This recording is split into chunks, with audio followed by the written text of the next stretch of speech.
Calls to investigate TikTok over censorship concerns are growing, with many users saying that their videos about ICE wouldn't upload, sat at zero views, and expressed other concerns about content that they couldn't post or access on the platform. TikTok has responded that this was due to technical issues, but the platform was recently acquired by conservative allies of Trump in the US. And what's especially frustrating is that ownership switch up didn't have to happen at all. Over the past few days, major creators on TikTok have reported experiencing strange glitches when they try to upload content that's anti ICE in nature. For example, the comedian Meg Stalter uploaded a video to Instagram where she talked about being a Christian who opposes ICE. When she tried to upload the same video to TikTok, she said the app wouldn't let her. As a point of comparison, when this video was posted to Instagram 2 days ago, it popped up on my Instagram For You page, even though I don't follow Meg. And I saw that it already had tons of views and comments. This is what she had to say about ICE, and I think it's a really important message. Hi, I am a gay Christian person, and I just thought it was really important to share something that I wrote today um, with you. I have never ever been a Republican, but I have loved God and Jesus my whole entire life. If you are someone who identifies as a Christian but supports ICE or the president, I want you to remember that Jesus was executed for challenging the system. His life and teachings directly threatened the religious, economic, and political power structures of his time, and he was murdered. If you are a follower of Christ, I strongly urge you to follow what the Bible actually says. When a foreigner resides among you in your land, do not mistreat them. The foreigner residing among you must be treated as native born. Love them as yourself, for you were foreigners in Egypt. I am the Lord your God. You can argue the context of any scripture, but you can't argue that God doesn't want us to love our neighbors, and our neighbors are being hunted and kidnapped and attacked daily. Our government is killing people, and they are lying to us. The God that I worship is extremely angry about what is going on. I fully believe that. I believe he's extremely angry at our government. They are murdering people in front of us. We cannot stop talking about this. We have to abolish ICE. I truly, truly believe that is exactly what Jesus would do. So, even though this video went fairly viral on Instagram, CNN reported that it never made it to TikTok. The outlet wrote that Meg Stalter shared when she tried to upload this video to TikTok several times, it did not work. Eventually, she gave up and deleted her TikTok account entirely because she believed her content was being censored for her anti ICE views. She's not the only creator who experienced this over the weekend, and the context around this issue is that TikTok recently changed ownership in the US. After the so called TikTok ban in the US, the company had to transition ownership from the Chinese company ByteDance to companies based in the United States. Initially, Congress had fears that China was using TikTok for surveillance over Americans, which we will unpack in a few minutes. But as a result of the TikTok ban, now Trump aligned investors in the US have control over the platform instead. CNN reports that among its new investors is the tech company Oracle, whose executive chair, Larry Ellison, is a close affiliate of Trump. Oracle will store US TikTok users' data in a secure US cloud environment, and the new joint venture will have decision making authority for trust and safety policies and content moderation. At the same time, TikTok is denying that this change in ownership has anything to do with why Meg's video wouldn't post or why other creators experienced issues uploading anti ICE content. TikTok says there was a power outage at a data center that led to cascading technical issues and glitches across the platform. However, this isn't the only strange thing happening on TikTok right now that ownership has changed hands. Not only are anti ICE videos failing to upload, but users have also found that they can't type the word Epstein in direct messages on the platform. NPR reported that this was happening inconsistently. Some users were able to send messages containing the word Epstein, and other people received an automatic prompt declaring that the message may be in violation of TikTok's community guidelines. Now, I should also note that this is not the first or even second time that either of these issues have taken place. There have been alleged censorship controversies on TikTok well before ownership changed hands. And sometimes these things really are due to tech glitches. But as experts have pointed out, that isn't going to instill a lot of faith or trust in users at this time. Iona Literat, an associate professor of tech, media, and learning at Columbia University, told Ars Technica that users' fears are absolutely justified and that the explanation for why these bugs are happening is insufficient. She said, even if these are technical glitches, the pattern of what's being suppressed reveals something significant. When your bug consistently affects anti Trump content, Epstein references, and anti ICE videos, you're looking at either spectacular coincidence or systems that have been designed, whether intentionally or through embedded biases, to flag and suppress specific political content. She also added that users' fears are not paranoid and that it actually stems from digital literacy. Basically, people have watched Instagram suppress political content. They've seen Twitter's transformation under Elon Musk.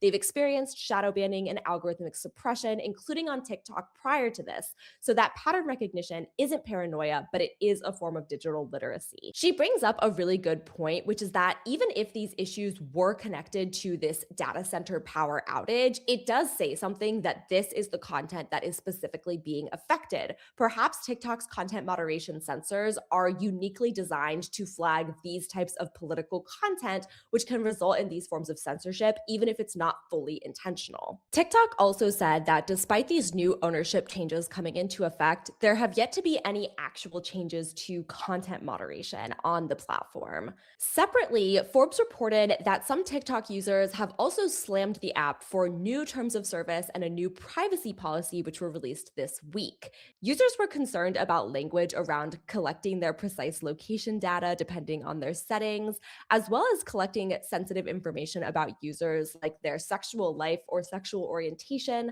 status as transgender or non binary, citizenship, or immigration status. What's interesting about this is that a lot of these policies were already in effect on TikTok, which does collect an enormous amount of data about users, including their real time location and other sensitive information, as do all of the major social media platforms that we have installed on our phones. This isn't a new issue, but it's also fair to be concerned given that the ownership of the platform now has ties to an administration that is cracking down on people based on things like their immigration status or their identity. And in response to this, Democratic politicians are speaking out. But even here, the real story goes beyond what meets the eye. So we have Senator Chris Murphy from Connecticut quote tweeting a TikTok user and saying, "I know it's hard to track all the threats to democracy out there right now, but this is at the top of the list." I just have to point out a couple flaws with this post. First of all, the David Levitt account that Chris Murphy is quote tweeting is very well known for spreading viral hoaxes and other misleading and manipulative information. I did a deep dive on this account back in 2020 for Business Insider when he had this viral stunt where he accused this Target manager of not honoring the price of an item. He was trying to get her to sell him a toothbrush for 1 cent, and he put this poor woman on blast. Now, at the time that I was looking into this, I also dug more into David Levitt's background, and I found that he claims to be an award-winning multimedia journalist, but there's actually no evidence that that's the case. So particularly around claims of social media censorship, it's unwise to just trust random people on the internet claiming something is so,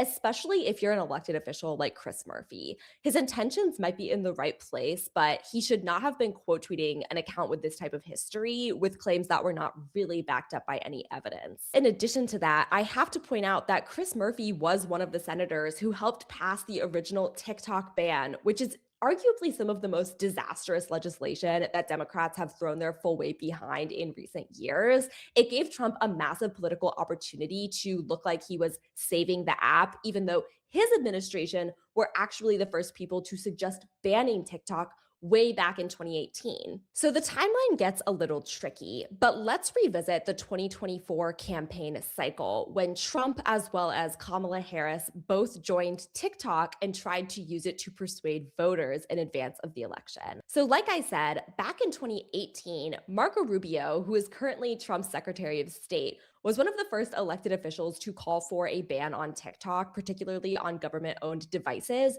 due to national security fears. And in his first term, Trump was very insistent that something needed to be done on TikTok. Then, when Joe Biden was elected president, the Democrats helped usher in what would eventually become the TikTok ban. And it was one of the final pieces of legislation that Joe Biden actually signed off on before he left office. Perhaps what Democrats didn't anticipate is that Trump would do a complete flip flop on this issue and claim he was actually saving TikTok in both the lead up to the election and shortly after he took office. You may remember when TikTok went dark in the US for about one day around a year ago. And when TikTok reappeared, the CEO actually praised Trump for his administration giving them an extension on that deadline to force a sale of the app. Then, when that ban actually took place, of course, it was sold directly into the hands of Trump aligned companies. This wouldn't be so frustrating if it weren't for the fact that tech experts and advocates had warned Democrats that this was exactly what was going to happen. In addition to paving the way for a conservative takeover of TikTok, which is one of the largest and most influential social media platforms in the world, the national security fears over TikTok were also significantly overblown, considering that anyone or any country anywhere in the world can have access to American data simply by purchasing it. Attempting to ban TikTok actually did nothing to protect American data. In fact, under its new ownership, TikTok may be collecting more user data than ever and potentially even using it for nefarious purposes. What Congress actually needs to do is pass data protection privacy acts. But perhaps the real reason why Congress was so eager to ban TikTok in the first place didn't have to do with national security concerns as much as they said. Back in May 2024, Axios reported that Senator Mitt Romney actually linked the TikTok ban to wanting to suppress pro-Palestinian content, which is another censorship concern. At the time, Romney said that bipartisan support in Congress for a nationwide ban on TikTok was connected to the overwhelming volume of mentions of Palestinians on the popular platform. Axios reported that by suggesting Congress is motivated by the pro Palestinian viewpoint of content, Romney triggered backlash from free speech advocates who say the proposed ban would violate the First Amendment. But with so much bipartisan support at the time, the TikTok ban legislation passed easily, and President Joe Biden actually signed it into effect. So Democrat officials then who supported the TikTok ban can't exactly be surprised now that Trump is using their legislation to advance his own agenda. Nonetheless, prominent Democrats like California Governor Gavin Newsom is saying that he will launch a review into whether TikTok is violating state law by censoring content critical of Trump, a person familiar with his deliberations told Politico on Monday. He confirmed that on X, writing, "It's time to investigate." Between Democrat officials saying they want to investigate TikTok and TikTok creators saying that they're going to leave the platform and delete the app entirely, it's a confusing time for TikTok, leaving a lot of questions about its future. I think when we look at similar controversies around platforms like X, which was formerly Twitter, we can sort of estimate what this is going to look like in the long run. In the short run, I do think that a lot of notable, prominent people are going to criticize TikTok and even leave the platform. But I do think that the vast majority of creators will continue to use TikTok, even if it's being influenced by Trump allies. The reason for that is TikTok provides numerous careers to Americans who make their livelihoods from the app and also use their platforms there to retain their influence and be able to speak to their audience. There are pros and cons of leaving platforms over political reasons. You may lose access to your greatest form of reach, but you also might be taking a stand against fears of things like political censorship. All in all, this story should serve as a warning to Democrats in Congress about how to conduct tech policy moving forward. It is so important to be strategic about how Republicans, including the Trump administration, can use tech policy to their own advantages, even through corrupt ways. If Democrats in Congress hadn't supported the TikTok ban in the first place, we would not be here right now. And although national security concerns are important, we have to look at the bigger picture. Data privacy protection is more important than just arbitrarily banning apps, and doing so does not actually stop our data from being collected and preyed upon. If we want to stop online censorship from moving forward in the future, then we have to be honest about what Republicans' strategy around internet control really looks like, and that our good faith efforts might be playing into their more malicious intentions. In the meantime, the way that TikTok is continuing to review and moderate content remains to be seen.